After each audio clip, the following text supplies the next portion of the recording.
حضرت عمر رضی اللہ تعالیٰ عنہ نے فجر کی نماز پڑھائی اور اس میں سورۃ مومن تلاوت فرمائی.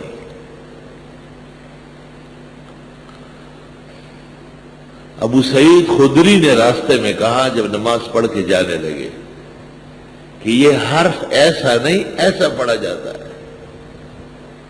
حضرت عمر نے کہا جب سورۃ مومن نازل ہو رہی تھی بنو خدرہ مسلمان ہی نہیں تھا, تم کدھر سے آئے ہو, بات کے آدمی ہو, آپ کو معلوم نہیں ہے آیت کا پڑھنا. اس نے کہا ٹھیک ہے. 2-3 دن جب گزرے حضرت عمر نے دوبارہ سورۃ مومن پڑھی. نماز کے بعد حضرت ابو سعید خدری کو بلایا اور کہا احسنت, آپ نے بالکل صحیح کہا تھا, انشاءاللہ میں اب صحیح پورا خیال رکھوں گا. ایک ایک حرف پر کیسی نظر ہے, ایک ایک حرف کے بارے میں پورے قبائل متوجہ ہے. بخاری میں ہے کہ حضرت عثمان رضی اللہ تعالیٰ عنہ کی خدمت میں ایک شخص آگے بڑھا, عبد الرحمن ابن الاسود زہری, بنو زہرہ قبیلے کے عبد الرحمن ابن الاسود زہری. حضرت عثمان کو کچھ کہنا چاہا. حضرت عثمان نے کہا مجھ سے دور ہٹو, مت کرو مجھ سے بات, میں تمہاری باتوں سے تنگ ہو رہا ہوں. اس نے کہا ٹھیک ہے. حضرت عثمان رضی اللہ عنہ جب اپنے دربار پہنچے خلافت کی جگہ تو طبیعت پرسکون ہو گئی. پہلے شاید خفا ہو یا کوئی گرانی تھی ان کو. اسے بلوایا کہ عبد الرحمن ابن الاسود زہری کو بلاؤ. بلایا, کیا کہنا چاہتے؟ اس نے کچھ باتیں کہی. حضرت عثمان رضی اللہ عنہ کی خلافت سے متعلق کچھ اعتراضات کیے. حضرت عثمان رضی اللہ عنہ نے ان کو کہا کہ آپ نے پیغمبر کو دیکھا ہے؟ اس نے کہا نہیں. کہا آپ نے صحبت پائی ہے؟ کہا نہیں. اس شخص نے حضرت عثمان کو کہا کہ اس میں کوئی شک نہیں ہے کہ میں بات کا ہوں اور میں نے نہ پیغمبر کو دیکھا ہے نہ ان کی صحبت پائی, لیکن پیغمبر کو جو علم اللہ نے دیا ہے اور جو پیغمبر لے کر کے آئے وہ مجھے ایسا معلوم ہے اور ایسا پہنچ چکا ہے جیسے کنواری لڑکی کو سب چیزوں کا پتہ ہوتا ہے. بخاری میں علم کا ایسا زبردست رجحان تھا, اور علم نامی قرآن کریم کا اور جناب رسول اللہ صلی اللہ علیہ وسلم کی حدیثوں کا تھا. چنانچہ حضرت عثمان نے بعد میں ان کو وضاحت کی, سب بتا دیے کہ یہ کام سب ہو رہا ہے اور اس میں کوئی تاخیر نہیں ہو رہی.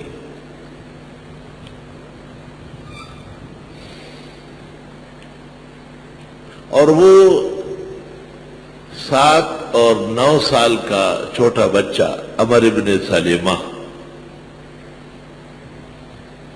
جو ممر الماء میں رہتے تھے, ایک جگہ تھی جہاں پانی کا چشمہ تھا. بخاری میں ہے کانو عند ممر الماء, ایک ایسی جگہ جہاں پانی کا چشمہ ہو, لوگ آتے جاتے ہیں.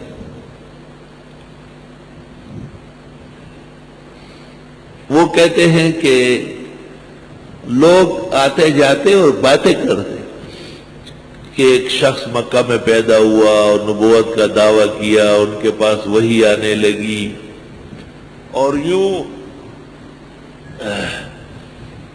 جتنی صورتیں وہاں لوگ پڑھ کر سناتے وہ میں یاد کر لیتا.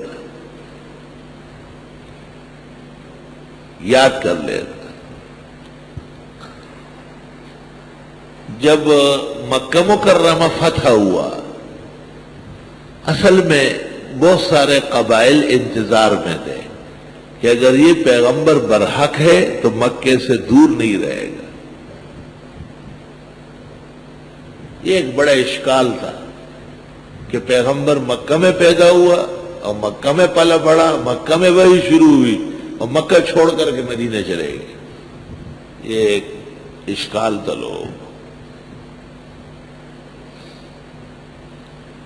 چنانچہ ہندوستان کے علماء نے مرزا کی تکذیب میں یہ بات کہی ہے نا کہ وہ حرمین جا نہ سکا، حرمین نہیں جا سکا. مرزا غلام احمد قادیانی مر گیا لیکن حرم شریف نہیں جا سکا، اس لیے اس نے پھر کہا کہ میرے لیے جانا ضروری نہیں ہے. مرزا نے لکھا ہے کہ میرا مقام کعبے سے بڑھ کر ہے.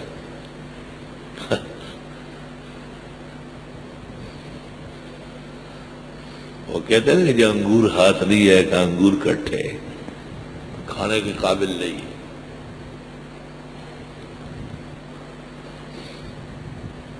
تو جس وقت مکہ مکرمہ فتح ہوا سن 8 میں، اذا جاء نصر اللہ والفتح ورأیت الناس يدخلون فی دین اللہ افواجا، جتنے لوگ رہ گئے تھے قبائل کے وہ سب جوک در جوک آئے اور کلمہ پڑھنے لگے. تو عمر ابن سلمہ کہتے ہیں کہ ہمارا قبیلے بھی خدمت میں پہنچ گیا، ایمان لے آیا. لیکن جب ان کو نمازیں بتائی گئی تو انہوں نے میرے علاوہ کسی کو نہیں پایا جس کو قرآن یاد ہو. فقدمونی للصلاۃ، مجھے نماز کے لیے آگے کیا. کل میں نے واقعہ بتایا تھا کہ بچے تھے، ان کے کپڑے بھی مختصر تھے، بعد میں ان کے لیے انتظام کیا گیا. قرآن مجید کا یہ عالم تھا. ایک صحابی ابو طلحہ کا چھوٹا بچہ مر گیا اور انہوں نے بڑا صبر اور قناعت کا ثبوت دیا اور کسی قسم کا واویلا اور رونا دھونا نہیں کیا. بخاری میں ہے بعد میں اللہ نے ان کو 9 بیٹے دیے، کلہم قرأوا القرآن، سب قرآن پڑھنے لگے، قرآن دان ہو گئے. نصاب اور سلیبس زندگی کا قرآن مجید تھا.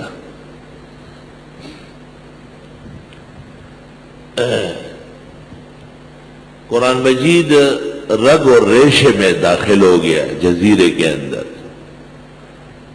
اور امکان نہیں تھا کہ کوئی آیت آگے پیچھے ہو جائے. اب معدن وحی محمد رسول اللہ صلی اللہ علیہ وسلم خود تشریف فرما تھے.